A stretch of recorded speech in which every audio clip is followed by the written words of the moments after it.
Chaque jour, Charles et Carole vous présentent la leçon de l'école du sabbat.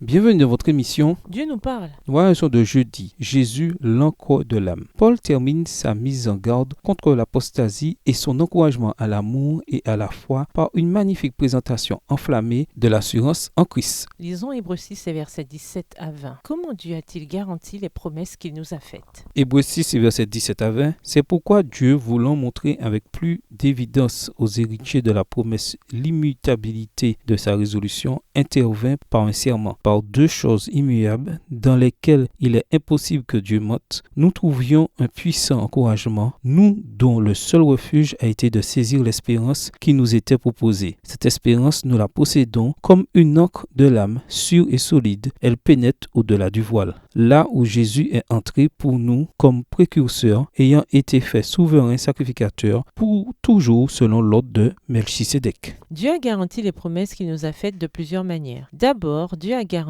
sa promesse par un serment. Hébreux 6, verset 17. D'après la Bible, les serments que Dieu avait faits à Abraham et David sont devenus le fondement suprême de la confiance en la faveur permanente de Dieu pour Israël. Comment il chercha à assurer le pardon de Dieu pour Israël après l'apostasie avec le veau d'or? Il fit référence au serment de Dieu à Abraham. Référence Exode 32, les versets 11 à 14, Genèse 22, les versets 16 à 18. La force implicite de son plaidoyer, c'était que le serment de Dieu était irrévocable. Romains 9, le verset 4, Romains 11, les versets 28 à 29.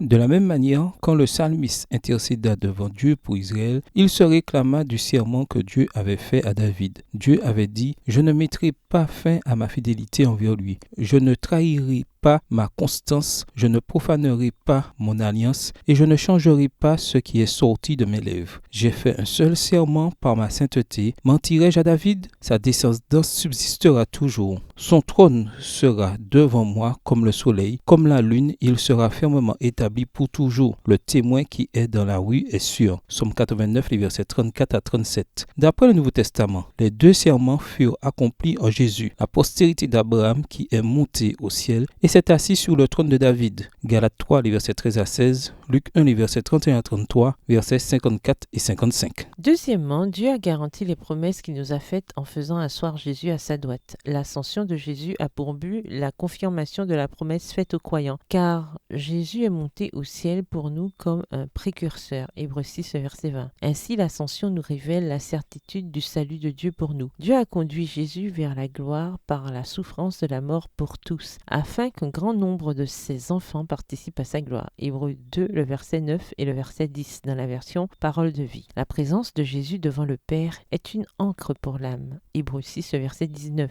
qui a été attaché au trône de Dieu. L'honneur du gouvernement de Dieu était en jeu dans l'accomplissement de sa promesse envers nous à travers Jésus. De quelle assurance supplémentaire avons-nous besoin? Que ressentez-vous à la pensée que Dieu vous a fait un serment? Pourquoi cette seule idée devrait-elle vous donner l'assurance du salut, même quand vous vous sentez indigne? Au revoir. Et à demain si Dieu veut. Dieu nous parle. Chaque jour, Charles et Carole vous présentent la leçon de l'école du sabbat.